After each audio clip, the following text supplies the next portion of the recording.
Welcome to this explainer. Look, we've all been there, right? Whether you're dealing with a sudden career shift, a brutal breakup, or just a massive upheaval in your personal life, hitting a wall is tough.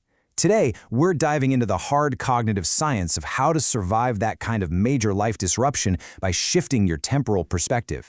By the end of this, you're going to learn how to stop just passively reading the circumstances of your life and actually grab the pen to become an active writer of your future. Okay, here's our toolkit for today. We're going to cover the identity crisis, finding your core motivation, mental time travel, visual self-distancing, hacking your memories, and finally, betting on your future. Let's jump right into Section 1, the identity crisis. To really grasp this, you've got to hear the incredible story of cognitive neuroscientist Dr. Maya Shanker. Picture this. She was a Juilliard violin prodigy, soloing with orchestras, studying under absolute legends. Her entire life was completely mapped out. But then, at age 15, she overstretched her pinky finger on a single note. She heard a pop, tore a tendon, and just like that, in a split second, her medical team told her the dream was over. Her entire world? Totally shattered. And this right here perfectly illustrates what cognitive scientists call identity foreclosure.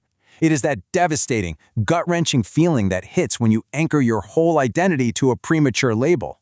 When that label suddenly vanishes, your brain makes the painful, terrifying mistake of thinking, well, my underlying value must be gone too.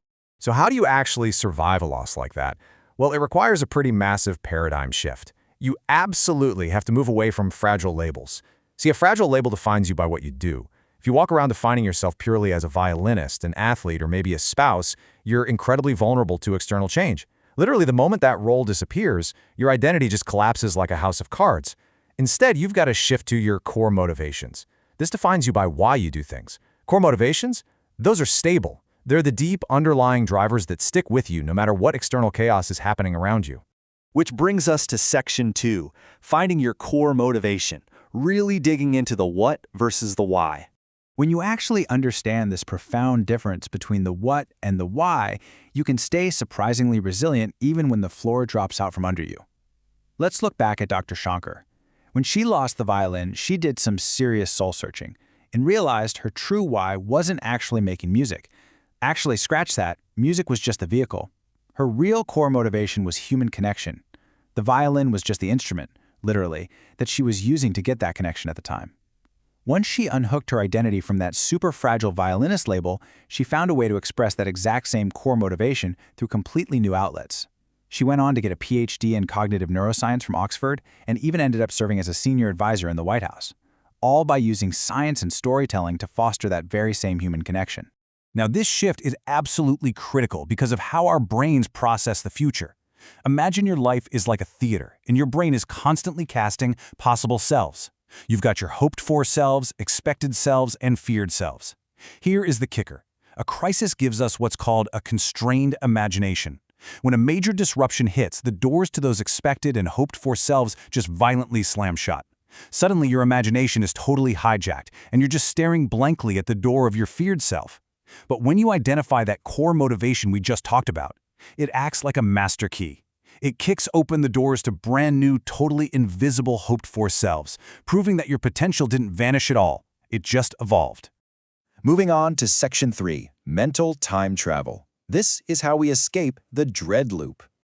Look, even when you figure out your core motivation, you still have to deal with the sheer psychological pain of the moment, right? To break out of the dread loop, that paralyzing, suffocating feeling that your current suffering is just going to last forever, you've got to try the 5-5-5 rule. It's a mental time travel exercise. You basically force yourself to ask, how am I going to feel about this exact hardship in 5 hours?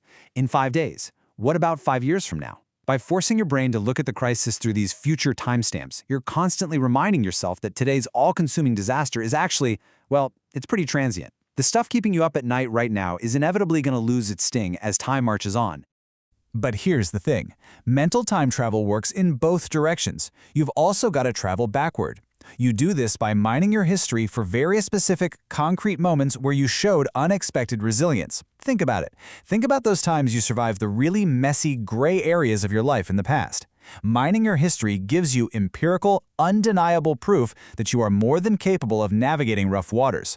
Survival isn't just some abstract hope, guys. It is a demonstrated capability that you literally already possess.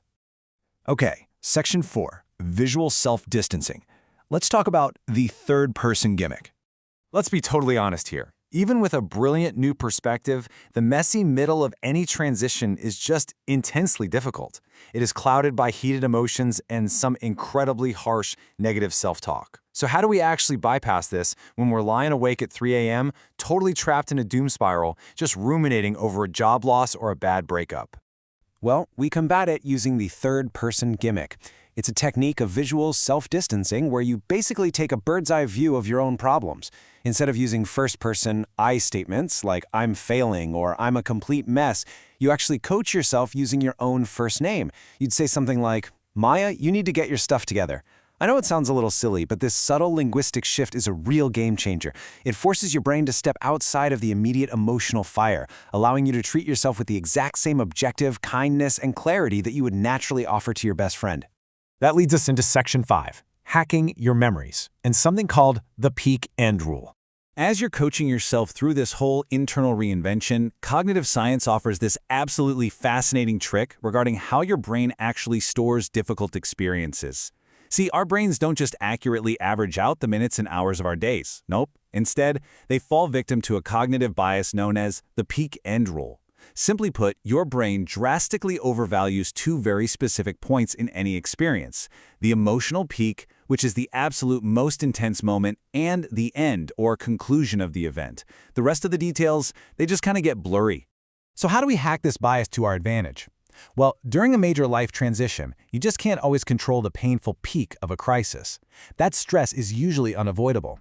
But you can intentionally manage the end by actively tacking on joy at the conclusion of a really brutal day. Maybe that means doing a relaxing stretch, grabbing your favorite treat, or just doing something you genuinely love right after a tough task. You literally force your brain to encode that overall experience way more favorably. You're making sure the day ends on a high note, and that is absolutely crucial because it prevents the dread loop from taking hold and gives you that necessary momentum to wake up and keep pushing forward the next day. Finally, Section 6, Betting on Your Future. Ultimately, surviving a crisis doesn't mean you have to pack up and move to a new country. It's a purely internal process of reimagining your own potential. Look, when you're standing in the rubble of a disrupted life, it's so easy to panic because the person you are today doesn't know how to solve the problems of tomorrow. But you have to trust that the future version of you, the one who is actively being forged and strengthened by the sheer pressure of this current crisis, is going to possess entirely new tools, capabilities, and perspectives that you don't even have yet. You are going to evolve right alongside the crisis. By embracing these cognitive tools, finding your real core motivation, time traveling out of that dread loop, using visual self-distancing, and hacking your own memories, you stop being a passive reader waiting to see what life does to you. Instead, you pick up the pen, you start writing your own story, and you become fully prepared to bet on your future self.